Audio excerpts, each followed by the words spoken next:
wrote recently about population trends and growth. Could you begin by just telling us a little bit about the significance of the number 7 billion? Well, the significance lies in what that number was just a few decades or a century or two ago. Shortly after the year 1800, there were only 1 billion people on the planet.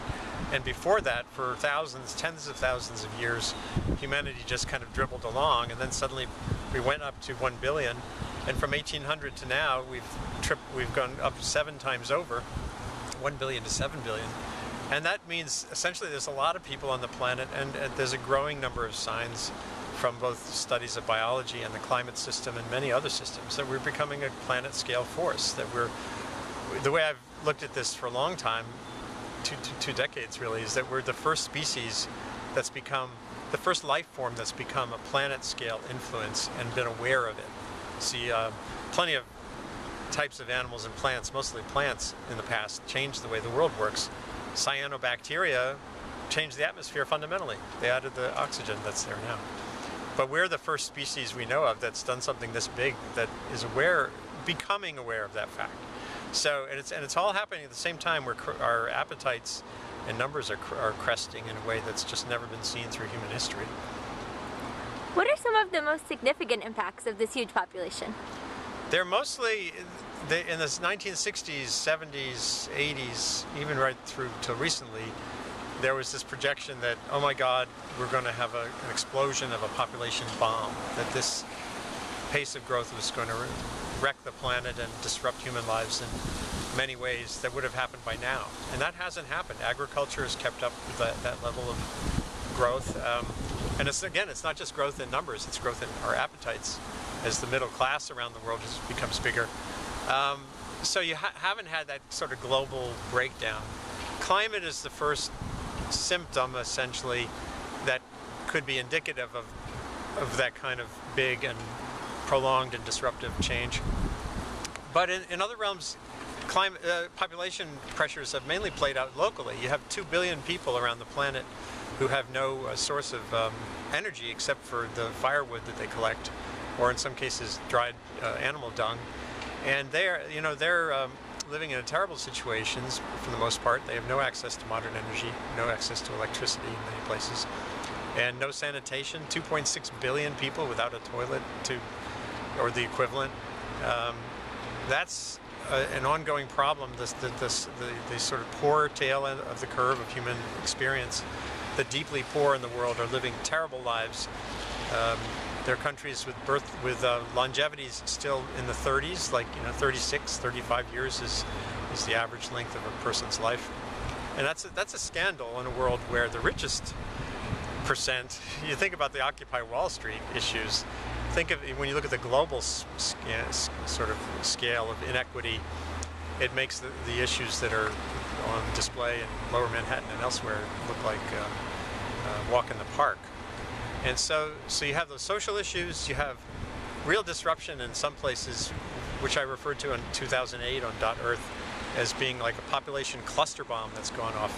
There's many places around the world, many of the cities in sub-Saharan Africa, some places in South Asia that are seeing all the manifestations of what Paul Ehrlich described portentously in the 1960s and 70s. As a global thing. So that bomb is exploding in little places all around the world. But it's balanced by the fact that there's many countries around the world that are seeing their populations shrink. From Italy to, most notably, Russia and Japan are aging fast, and they have low birth rates, low fertility rates. So you have a world of exploders and imploders.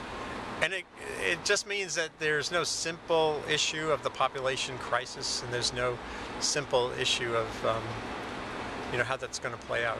It's sort of like on a place-by-place basis.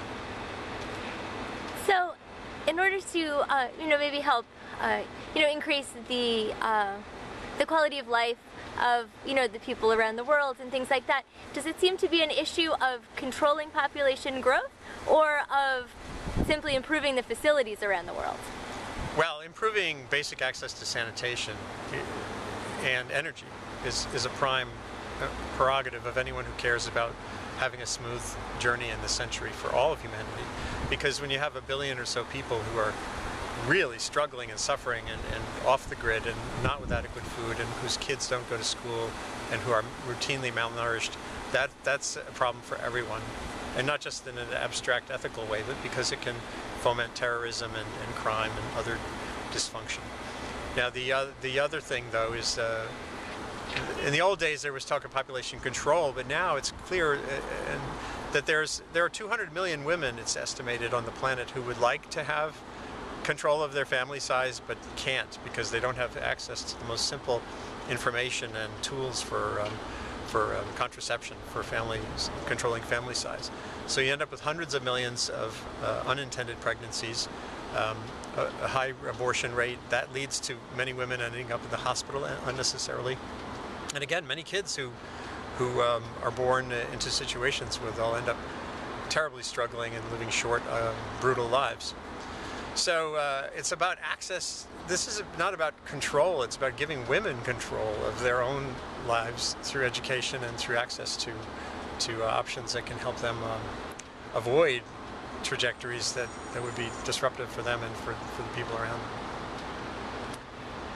So in terms of how this could possibly be achieved in giving women control of their family size, do you think it would best be done through the international community or on a local or national level? Well, you know, fertility is ultimately a local issue. You know, a woman needs access to a clinic or some other place to get the knowledge and the materials for controlling fertility. There can be interesting things done through radio, other media, to spread the word about what's possible, to do basic education and issues that matter to the fate of women and families in places where there is none right now. There's a group called Developing Radio Partners, developingradio.org, that is working with radio stations in rural parts of the world to do that kind of thing.